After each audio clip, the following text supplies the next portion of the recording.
Versículo 11. Vamos a hablar esta noche los falsos maestros, segunda parte. La semana pasada empezamos a hablar acerca de los falsos maestros. Hablábamos de las consecuencias que iban a tener los falsos maestros. Hoy vamos a ver y nos vamos a concentrar un poco en la carta a los Gálatas y vamos a enumerar, mejor dicho, tres características o cualidades que tienen los falsos maestros. Obviamente no son características buenas, son cosas malas que suelen hacer los falsos maestros, y vamos a ver a la luz de las Escrituras el comportamiento de estas personas para que usted pueda identificar cuando esté delante de un falso maestro. Vamos a ver Gálatas 5:11. ¿Lo tiene, iglesia? Lea conmigo la palabra en nombre del Padre, del Hijo y del Espíritu Santo del Señor. Dice la Escritura: y yo, hermano, si aún predico la circuncisión, ¿por qué padezco persecución todavía? En tal caso, se ha quitado el tropiezo de la cruz. Ojalá se mutilasen los que os perturban, porque vosotros, hermanos, a libertad fuisteis llamados, solamente que no uséis la libertad como ocasión para la carne, sino servíos por amor los unos a los otros. Porque toda la ley en esta sola palabra se cumple: amarás a tu prójimo como a ti mismo. Pero si os mordéis y os coméis unos a otros, mirad que también no os consumáis unos. Buen Dios y Padre que estás en los cielos, gracias te damos, Señor, porque esta noche vamos a aprender acerca de los falsos maestros. Abre nuestros ojos, Señor, y danos entendimiento para poder identificar cuando nos encontremos frente a una persona que no te predica a ti, Señor, sino que busca su beneficio personal, Señor. Gracias, Padre, en el nombre poderoso de Jesús. Amén y amén. Puede tomar su asiento. Haciendo un breve resumen de la semana pasada, podríamos decir que un falso maestro es una persona que busca servirse a sí misma. De hecho, el término más llano y sencillo de herejía, que es la práctica de una exposición de la palabra o una vida espiritual falsa, contraria a las Escrituras, significa en su raíz griega airesis, que quiere decir vientre o estómago. El propósito de todo falso maestro es, de alguna forma, Dios lo permite para también pasarle una especie de prueba a la iglesia, para ver quiénes han creído en verdad, quiénes conocen de verdad la palabra del Señor y quiénes son fáciles de engañar porque no conocen la palabra de Dios. Ahora, el falso maestro se motiva obviamente por el dinero y por el beneficio personal, no por la obra de Dios y no por amor a las almas, sino por un beneficio estrictamente personal. Y vemos que Dios tiene una consecuencia para todo falso maestro. Vimos que la palabra del Señor, tanto en Pedro como en Judas, nos habla que el falso maestro le espera la más densa oscuridad en la condenación. O sea, en pocas palabras, no son salvos y se van a ir al infierno. En resumen, todo falso maestro no es salvo y se va a ir al infierno. Esas son las consecuencias que va a tener el falso maestro. Y que tarde o temprano sus mentiras van a caer sobre él mismo. Esas son las consecuencias. Pero ahora, el apóstol Pablo en estos textos que acabamos de leer nos muestra algunas características que vamos a ver en los falsos maestros. Y encontramos la primera desde el versículo 11. Así que vaya conmigo al versículo 11 y vamos a leerlo. Y yo, hermanos, si aún predico la circuncisión, ¿por qué padezco persecución todavía? En tal caso, se ha quitado el tropiezo de la cruz. Vamos a desarmar este texto y vamos a ver qué principio Pablo está enseñando aquí. Entonces, el primer punto: los falsos maestros siempre van a atacar a los que están enseñando la palabra de Dios. Mire, con esto de las redes sociales, usted puede ser testigo de un mar de personas que quieren opinar cosas. Toda la gente quiere enseñar algo. Yo me meto a redes sociales y me gusta ver videos en Facebook, por ejemplo, y veo un montón de gente que no sabe ni qué están haciendo, pero dicen: te voy a mostrar en un fácil tutorial cómo hacer lo siguiente. Y ni lo saben hacer bien, pero dicen que están enseñando. Entonces es una época donde la gente quiere mostrar cosas. Y la otra cosa es que a la hora de hacer un video, cualquiera puede comentar el video. Y cuando alguien está predicando la palabra de Dios, sobre todo aquellas personas que tienen una gran audiencia, entiéndase pastores que son muy conocidos, tienden a ser muy atacados en las redes sociales. El Tabernáculo Bíblico Bautista es una iglesia sumamente atacada en redes sociales.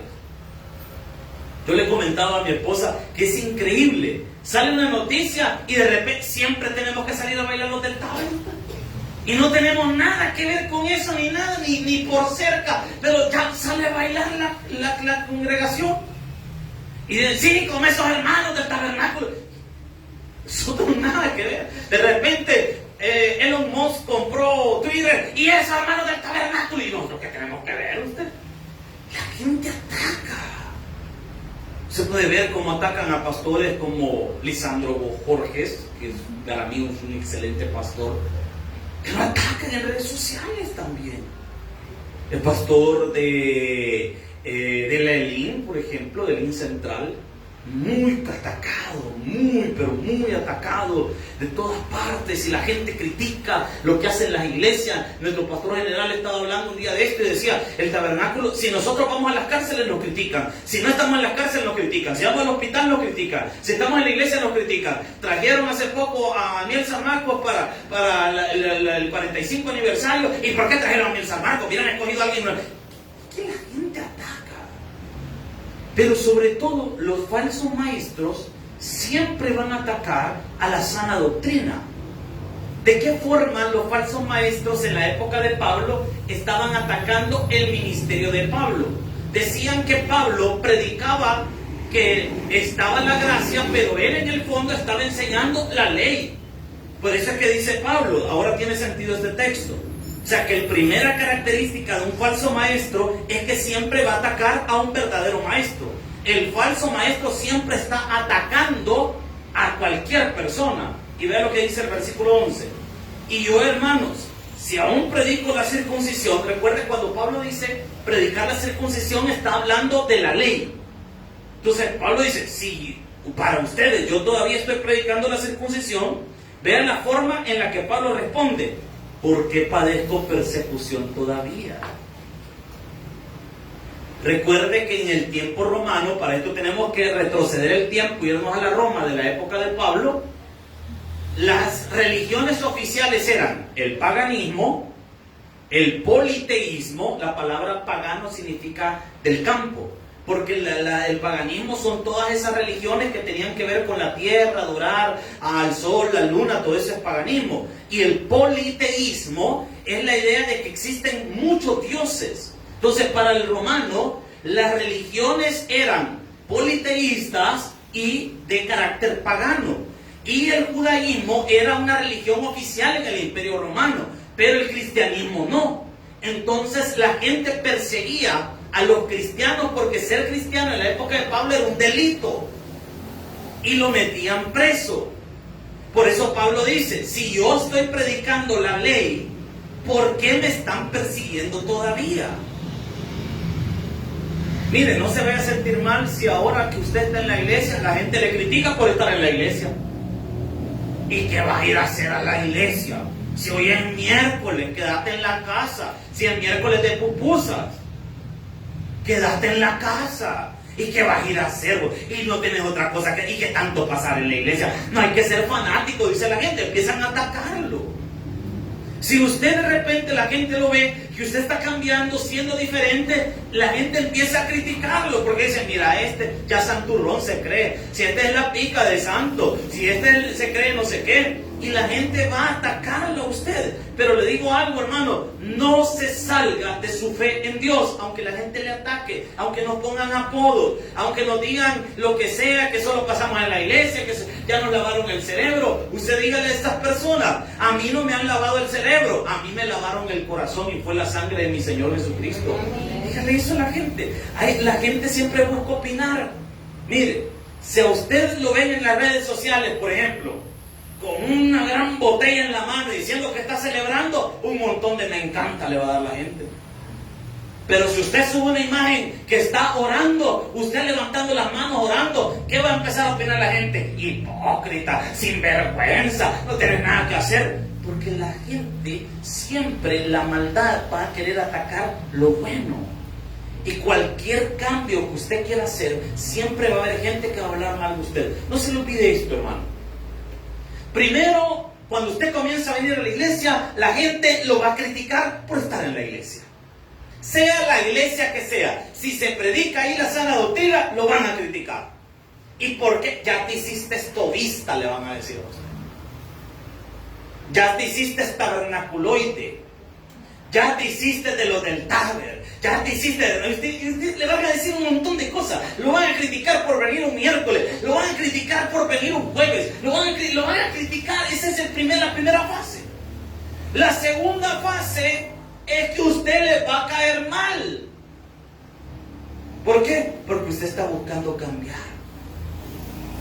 Y al que no quiere cambiar, le va a caer mal el que quiere cambiar. La tercera fase es la admiración. Cuando la gente comienza a decir, mira, pero aquel, yo ya lo veo diferente. Mira, antes era bien mal hablado, pero ahora, mira, bien educado se ha hecho. Mira, antes andaba vestido todo loco, y mira, ahora ya se peina. Mira, ahora ya está cambiando. Mira, aquella ya no se ve como antes. Mira, fulana, que está cambiando, y la gente va a empezar a mirar. Y lo cuarto, van a comenzar a pedirle su consejo. Así que aguante ¿qué etapa se encuentra usted ahorita? En la de la crítica, aguante. Y los falsos maestros, olvídese, eso siempre van a criticar a las personas que están haciendo bien las cosas. Siempre le van a tirar piedras. Mire, quiero que lo vea de esta forma. ¿Verdad que a uno un árbol que no tiene fruto? Por ejemplo, digamos que usted tiene ganas de mango. ¿A cuánto le gusta el mango? Mango verde, mango del otro, del que está más madurito. ¿Quién le gusta el madurito? Arrepiéntanse, hermano, ¿para qué le gusta el olor tan dulce? Entonces, mire, si usted ve de repente un palo y ve que tiene un árbol, ¿verdad? Para los que nos ven fuera de las fronteras patrias. De repente ve un árbol, usted de repente dice, bueno, quiero ver de qué es. Este es de mango. Si lo ve pelón, es decir, sin fruto, ¿verdad? Que nadie se va, ¿y que le va a andar tirando piedras si no tiene nada usted? Pero si ve aquel montón de mango que hasta pelan así de... ¿Qué es lo primero que hacía alguien le ha tirado piedras a algún palo de mango alguna vez en su vida? Sí, hermano, y lo mejor es pegarle cabal y que caigan, ¿sí o no? Se viene y le da. Si a usted le están tirando piedras, es porque usted tiene frutos, hermano. Porque usted está cambiando. Y obviamente el enemigo lo va a atacar, así como estaban atacando el ministerio de Pablo. Primero estaban diciendo que era una persona que predicaba encubiertamente la ley. Y Pablo le dice, mire, si fuese cierto que yo predico la ley, ¿y entonces por qué me están persiguiendo? Dice Pablo. Y la otra cosa es que le va a pegar, mire, en buen salvadoreño, le va a enseñar a estas personas judaizantes que su mensaje, el mensaje de la cruz, es un mensaje que transforma. Porque el siguiente punto es, le dije que primero atacan a los maestros verdaderos. La segunda característica de un falso maestro es que la doctrina de la gracia de Dios les choca. Para un falso maestro, la doctrina de la gracia le choca. Porque el falso maestro es egocéntrico. Y el falso maestro le enseña a la gente de que todo lo que tienen es porque ellos son buenos, porque usted se lo ha ganado. Le voy a decir algo, hermano. Usted y yo no nos ganamos nada. Todo es por la gracia y la misericordia de Dios. Cuando leemos nosotros la parábola del buen samaritano, la mayoría de personas dicen, hay que ser bueno como el buen samaritano. La idea principal de la enseñanza de esa parábola no es decirnos que debemos ser buenas personas. La enseñanza principal de esa parábola es mostrarnos que nadie es bueno, porque nadie puede ser como el buen samaritano, y que necesitamos a Cristo para salvarnos. Esa es la esencia de esa parábola, porque esa parábola está en medio de una enseñanza que Jesús está dando acerca de la gracia. Y de repente vino un muchacho y le preguntó qué tengo que hacer para heredar la vida eterna. Y dijo este hombre, ¿qué tengo que hacer para heredar la vida eterna? Y Jesús le responde, cumple la ley. ¿Y sabe qué dijo este cipote? Toda la he cumplido ya. Entonces el Señor le va a demostrar de que no es un hombre como él se considera, sino que le hace falta mucho y que el único que le puede ayudar a alcanzar la vida eterna es Cristo. De eso trata la parábola del buen samaritano. Nunca, hermano, nosotros vamos a lograr ser buenas personas, sino solo Cristo en nosotros nos ayuda a cambiar. Si algo bueno hay en nosotros esta noche, no es porque usted y yo seamos buenas personas, es porque Dios es bueno y nos está cambiando, hermano. Aló, estamos acá. Entonces, la doctrina de la gracia es chocante para el falso maestro. ¿Quiere que se lo demuestre? Romanos capítulo 9, versículo 32 al 33. Romanos capítulo 9. Dijimos primero que el falso maestro ataca a un verdadero maestro siempre. Y lo segundo, que las doctrinas de la gracia son contrarias a las enseñanzas de los falsos maestros. Romanos 9, 32 y 33. ¿Lo tienen? Lea conmigo la palabra del Señor. Dice, ¿por qué? Porque iban tras ella no por fe, sino como por obras de la ley, pues tropezaron en la piedra de tropiezo, como está escrito: he aquí pongo en Sión piedra de tropiezo y roca de caída, y el que creyere en él no será. Voy a explicar. Pablo está explicando cómo es que los judíos iban caminando su carrera en la fe, y ellos iban bien, porque empezaron recibiendo la ley de Moisés, y empezaron a hacer las cosas bien, a orar, a buscar de Dios, a esperar al Mesías. Cuando el Mesías se manifestó, fue una piedra de tropiezo para el judaísmo. ¿Por qué? Porque el judaísmo estaba acostumbrado a hacer cosas por obras y no por fe. Por eso lo dice Pablo en el versículo 32. Porque iban tras ella, o sea, tras la salvación, no por fe, sino porque dice. ¿Por qué dice que iban?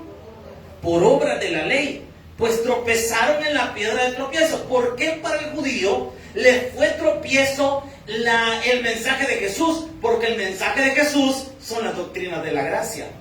¿Y cuál es la doctrina de la gracia? Alguien me podría decir: pastor, explíqueme, ¿qué es eso de la doctrina de la gracia?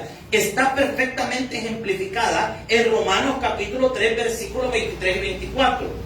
Ahí vemos la doctrina de la gracia. Si usted ve este versículo, puede anotarlo ahí y poner doctrina de la gracia. Ahí está, Romanos 3, 23 y 24. ¿Lo tiene, iglesia? Vea lo que dice la palabra. Porque por cuanto todos pecaron y están destituidos, ¿verdad que no dice y estarán? Y están destituidos, o sea, ya están destituidos, separados de Dios.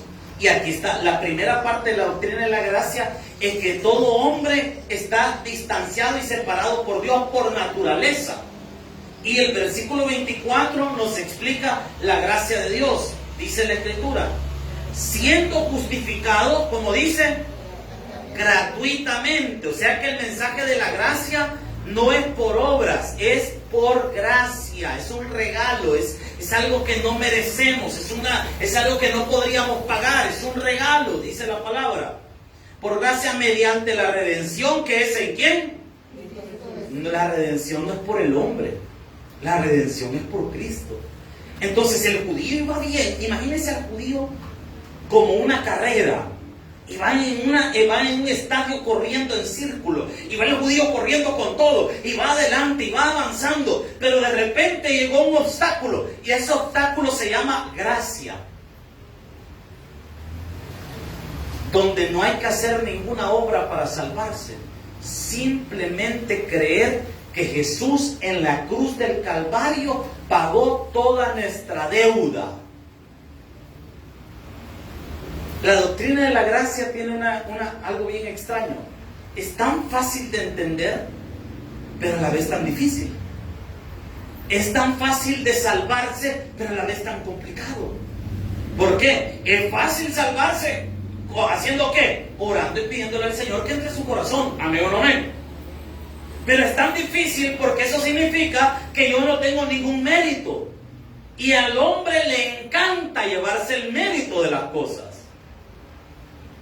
Le encanta al ser humano llevarse el mérito. Por eso, mire, cuando una iglesia cumple aniversario, uno tiene que tener cuidado de no ofender al Señor.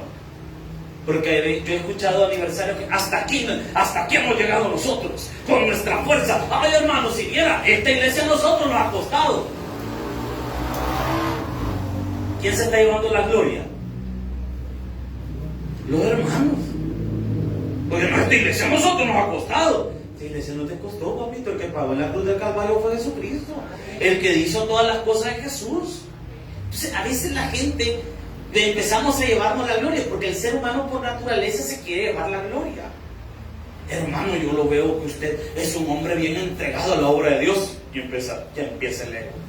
Sí, hermano, por la misericordia de Cristo, viera, yo ayuno 3 veces y empezamos a decir un montón de cosas, a autoalabarnos y a tirarnos nosotros solos flores. ¿Me explico? Cuando alguien le diga algo bueno de usted y digan, hermano, ¿cómo ha cambiado usted? Usted no se lleve la gloria. ¿Qué debe decir usted? La gloria es de Dios, hermano. Yo no he hecho nada, todo lo ha hecho Cristo. Hermano, mire qué bonito su matrimonio, qué bonito cómo usted ha llevado a sus hijos. Hermano, qué bueno. No vaya a decir usted, sí, es que nosotros somos excelentes padres. No. Es que Dios nos ha ayudado. Si hay algo bueno en estos hipotes, es porque Dios está con nosotros, hermano. Mire, hermano, qué bonito su negocio, cómo ha prosperado, cómo ha crecido. Sí, hermano, es que mire, yo me fajo trabajando. Usted está llevando la gloria. Pero en cambio, si usted dice, mire, hermano, con todo mi corazón le puedo decir algo, solo Dios nos ha ayudado. Ahí está. Es que si usted está abajo y Dios está arriba, usted va a salir bien siempre, hermano. Entonces, la doctrina de la gracia para el judío le choca. Porque el judío tiene que hacer rituales. Él debe hacer rituales en su mente siempre. Pero la doctrina de la gracia le dice que no tiene que hacer ningún ritual, porque todo ya está parado. Por eso es que el judío tropezó en la piedra de tropezadero. Y por eso es que después en Gálatas, el apóstol Pablo, en la frase final del versículo 11, dice, en tal caso se ha quitado el tropiezo de la cruz. ¿Cuál es el tropiezo de la cruz? La doctrina de la gracia de Dios. ¿Y cuál es la doctrina de la gracia? Que el hombre no tiene que hacer nada para ser salvo. Simplemente creer en Cristo. Amén, iglesia. Entonces, al falso maestro, esto le choca en su mente. Eso lo lleva a él a sentirse mal. Porque el falso maestro y las personas que siguen las falsas enseñanzas son personas que creen que ellas han obtenido las cosas por esfuerzo personal. Ahí está otra característica de los falsos maestros. Y la otra característica, la tercera característica de un falso maestro, son divisores. Son divisores. ¿Y cómo empieza una división? Vamos a ver, versículo número 12. Acompáñame ahí siempre en Gálatas 5. 5:12. ¿Lo tiene, iglesia? Vean lo que dice la palabra del Señor. Ojalá se mutilasen los que os perturban. Ok. Pablo no es la primera vez que utiliza la palabra mutiladores para personas que están destruyendo la iglesia. ¿Cuándo ocupa esto Pablo? Filipenses capítulo 3, versículo 2. Filipenses capítulo 3, versículo 2. Le voy a contar bien el chambre de lo que estaba pasando aquí. Usted sabe que en todas las iglesias siempre van a haber personas que lideren, ¿sí o no? Y van a haber personas que van a empezar a crecer en las congregaciones. Eso viene de los tiempos bíblicos.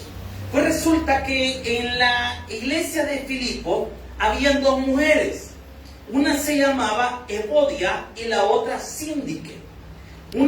El nombre, por ejemplo, de Evodia significa dulce fragancia y Síndique buena fortuna. Estas mujeres eran líderes en la iglesia de Filipo. ¿Y sabe qué hacían estas mujeres? Habían dividido la iglesia en 2. ¿Se fueron para otro local? No, estaban en la misma iglesia, en el mismo local, pero la iglesia estaba dividida. Porque estaban las que le hacían barra a la síndique y estaban las que le hacían barra a la otra. Y la iglesia estaba dividida en 2 grupos. Los que apoyaban a la síndique y los que apoyaban a la Evodia. Y no se caían bien. O sea que a la hora del culto, allá estaba en la esquina un grupito con la síndique. y el otro grupito estaba con la Evodia. Y la iglesia estaba dividida.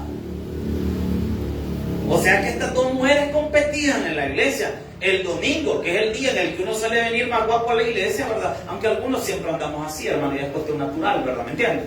También, las hermanas venían el domingo como que era pasarela usted. De repente, y en esta esquina, entrando con su vestido de variedades Génesis, la hermana Evodia. Y se ha fijado algo, hermano, que cuando una persona es influyente, la gente suele copiar cosas de esa persona. Llegó un tiempo en el tabernáculo, yo no sé si usted se va a acordar, y no sé, ahí cortamos este pedazo, voy a hablar de más ahorita. Pero hace tiempo, hace unos 10 años atrás, en el tabernáculo, todas las esposas del pastor se miraban iguales. Pelo corto y rubias. Y el mismo corte.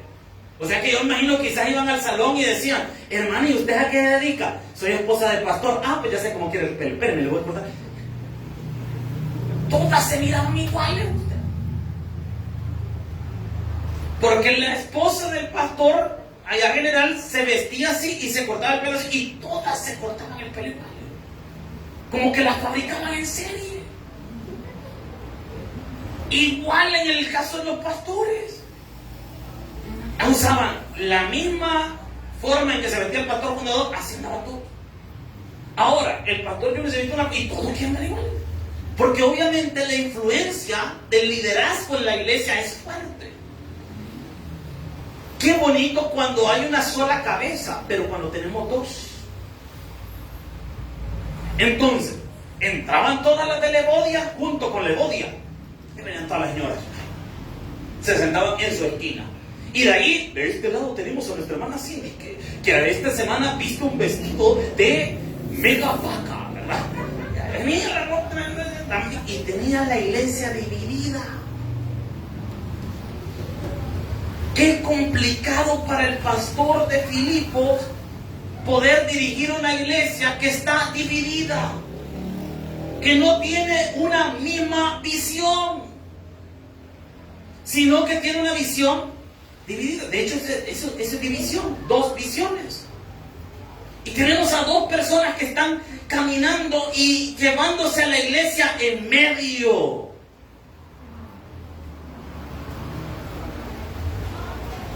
Cuidado, hermano, con dividir una iglesia.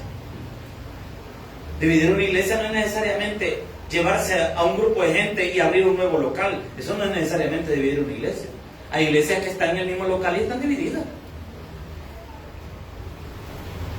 No caminan en el mismo sentido, no van hacia el mismo lado, no están haciendo las cosas bien. Y que hay una división. Y vean lo que dice la palabra del Señor, 3:2. Ahora voy a entender por qué Pablo dice estas palabras, que son muy fuertes, por cierto. Guardaos de los que dicen. El que divide una congregación, así lo ve Dios. Pastor, y entonces alguien puede venir y para comenzar otra iglesia, y si yo me decido mover a otra iglesia y hay personas que me siguen, ¿sería esto? ¿Entraría en esto? Primero, a ese es un tema bien delicado, la migración de iglesia. Hay una idea equivocada. Una cosa es cuando Dios te planta en un lugar y te ha puesto en ese lugar como tu iglesia. Amén. Pero ojo, ese lugar debe ser una iglesia. Hay personas que se quedan en un lugar y más parece que se quedan por costumbre y no porque Dios los ha plantado en ese lugar. Porque Dios nunca te va a plantar en un lugar donde no sea una iglesia verdadera. No, hermano, aquí Dios me ha puesto. Ajá, en esa iglesia. ¿Tiene las características de una iglesia verdadera? No, fíjense que la verdad que aquí no adoramos como se tiene que adorar. Aquí no hay un gobierno bíblico. Aquí no hay esto. Entonces no puedes decir que Dios está plantado en un lugar así. Porque Dios nunca te va a plantar en un lugar que no tiene las condiciones bíblicas de iglesia. La otra es, ¿puede Dios moverme de un lugar a otro? Sí. Sí. Sí. Claro que sí. Y entonces, ¿quiénes son estos que están mutilando el cuerpo, los cuales la Biblia le llama de esta forma tan fuerte como aparece ahí? A las personas que en lugar de generar unidad en una iglesia, generan división en la iglesia. Hermanos, apoyemos la visión, vamos a comprar sillas. Y alguien que sea mutilador del cuerpo empezaría, sillas, ¿para qué, vos? Sillas están buenas, hombre. ¿Y para qué quieren sillas? De repente dicen, vamos a empezar a ir a los hospitales a ganar alma. ¿Y para qué vamos a ir a los hospitales? No, hombre, ¿por qué hay que ir a hacer eso? No, hombre, no vayamos. Ese es un mutilador, mira. Porque está generando una división. En lugar de apoyar la visión, está generando una división. Hermanos, vamos a arreglar el templo, vamos a poner aire acondicionado. No, hombre, ¿para qué aire acondicionado? Así con las palmecitas hay que estar. Hermanos, vamos a mandar a hacer tratados, digamos. ¿Y tratados para qué? Solo hay que hablarle a la gente. Está generando división. Usted está en contra de la visión. Usted está apoyando su propia visión. Y por lo tanto, eso es una división. Y vea cómo es un divisor. Guardado de los perros. Guardado de los malos, como dice. Guardado de los mutiladores. Cuerpo, o sea que los que dividen la obra de Dios son mutiladores del cuerpo. Es que la iglesia es el cuerpo de Cristo. Pero usted, una de las cosas que tiene que asegurarse, porque yo no sé si usted aquí va a pasar todos unos 10 años, 15 años, yo no sé. Y después de 15 años el Señor lo vaya a mover. ¿Usted qué tal se va a vivir en Estados Unidos? O se va a vivir en otra parte del país o algo. Pues, esas cosas que suelen pasar. Cuando usted se mueva del lugar, lo primero que usted tiene que hacer es buscar donde congregarse.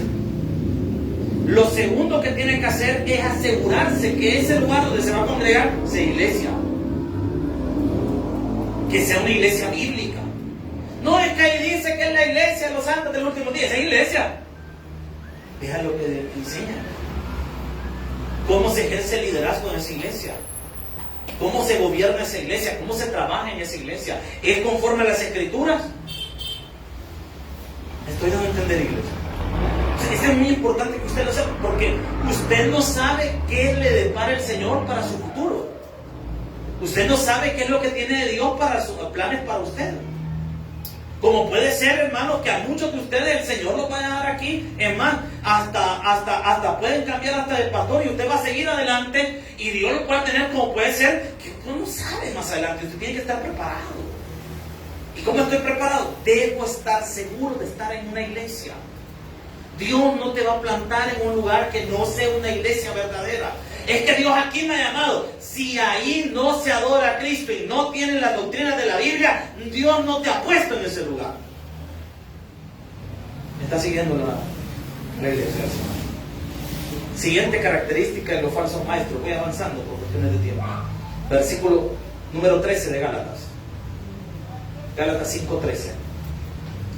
En resumen, hemos dicho que el falso maestro ataca a los verdaderos maestros. Hemos dicho como punto número 2 que a los falsos maestros les choca la idea de las doctrinas de la gracia. La tercera característica de los falsos maestros es que son mutiladores del cuerpo de Cristo, porque a ellos les interesa que la gente los siga a ellos y no a Jesucristo. En esta iglesia, hermano, siempre le vamos a enseñar a usted que usted debe seguir a Cristo, no a los hombres. Ay, pastor, si a usted lo llegan a mover de la iglesia, allá nos vamos a ir con usted. Nel.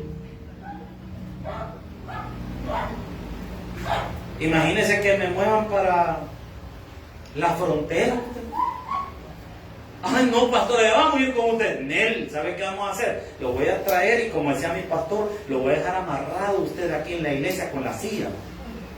Y ahí lo vamos a tener amarrado y hasta que empiece el culto. Y cuando todos lo vean amarrado, ¿y por qué amarrado el hermano? Para que no se lo olvide donde es su iglesia.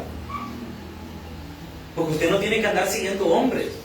Usted tiene que seguir a Jesucristo. Usted no tiene que andar siguiendo hombres. Usted tiene que seguir a Jesús. Entonces, la otra característica de los falsos maestros es que son personas que toman la gracia como una oportunidad para pecar.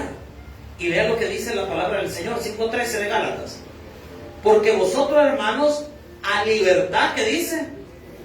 ¿Libertad de qué? Del pecado y de la ley. Y dice la palabra: solamente que no uséis la libertad como ocasión, ¿para qué dice? Para la carne, sino servíos por amor unos a otros. Vea esto. En pocas palabras, el falso maestro toma la gracia para decir que se puede vivir la vida locamente. No, hermano, peca en la mañana y se arrepiente en la tarde. Mire, pastor, fíjese que yo tengo un problema, pues podría decir a alguien, y yo tengo 2 mujeres. Y el falso maestro, ¿qué le respondería? ¿Y por qué os lo dopo? Si es que mira cuántas tuvo Salomón, pues. ¿Qué estás esperando, papito? El falso maestro le aplaude las cosas malas a la gente. Mire, lo que es malo, hermano. Y usted no tiene... Pueden ser sus amigos, pueden ser familia suya, puede ser hasta su esposo o su esposa, pero si está haciendo algo malo y es pecado, usted tiene que decirlo. Mira, eso que estás haciendo es malo. O como aquellas madres que le cubren todas las cosas a los hijos y nunca lo regañan. De repente el niño comenzó llevando un juguete que no era de él a la casa. Papito, y ese carrito, ay, él lo quita a un niño, me gustó y me lo traje. Ay, papito, tipo con uno que trajiste, le ha traído otro vos. Pero después ya no es un carrito de juguete. Después ya es un televisor. Mira, ¿y dónde sacaste ese tele? Ay, que quedaste con una señora, la había descuidado y me lo traje, mamá. Vaya, ponémelo en el cuarto, hijo. Pero después ya no es la televisión, después otro carro. Y ese carro que están desmantelando, hijo. Ay, que mira, mamá, la vida está dura y yo me rebusco. Ay, está bueno. Ay, me das el tiempo para la iglesia. Es que lo que es malo. Y hay que llamarlo así, como por su nombre. Ay, es que mire, él es un poquito picadito. Se le dice un poquito, nada más, pero no es mucho. No, es pícaro. Y se le llama así. Mire, mi esposo está en una relación ilícita. Está conmigo y está con otras más. Pero entre nosotros nos ponemos de acuerdo para cuidarlo. Se llama adulterio. Y es un pecado. ¿Aló? Por llamarle las cosas con un nombre que no tienen, estamos mal. No se preocupe, aquí vamos a hacer vigilio, hermano. No se preocupe. Entonces, vea lo que dice la palabra del Señor. Con esto finalizamos porque el tiempo ya se me está terminando, pero de todas formas la lluvia no lo va a dejar irse. Versículo 14. Porque toda la ley en esta sola palabra se cumple: amarás a tu prójimo. Hermano, si alguien dice, no, nosotros somos de la ley y buscamos cumplir la ley se cumple amando al prójimo. No, hermano, nosotros guardamos el Shabbat. De nada te sirve guardar el sábado si no amas a tu prójimo. Porque la ley se resume en amar al prójimo. Si alguien dice, no, mire, yo soy una buena persona, mire cómo ama a su prójimo. Ahí está la clave. ¿Y cuál es lo curioso del falso maestro? ¿Y cuál es el último punto que toca Pablo? Que el falso maestro nunca está en paz con nadie, siempre está peleando con todo el mundo. Vea lo que dice el versículo número 15. Pero si os mordéis y os coméis, como dice, mire, comerse uno a otro es andar hablando mal del prójimo. Mirad que también, ¿qué dice? No se terminen de acabar. Pablo ahí está, obviamente, siendo sarcástico y dice, miren, pero si ustedes andan hablando mal de uno de otro, tengan cuidado, no van a terminar consumiendo. O sea que el falso maestro nunca está en paz con nadie. El falso maestro siempre está peleando con todo el mundo, siempre está discutiendo, señalando los errores de la otra persona, siempre está haciendo las cosas mal. Hermanos, Dios no nos ha llamado a estar peleando con nadie.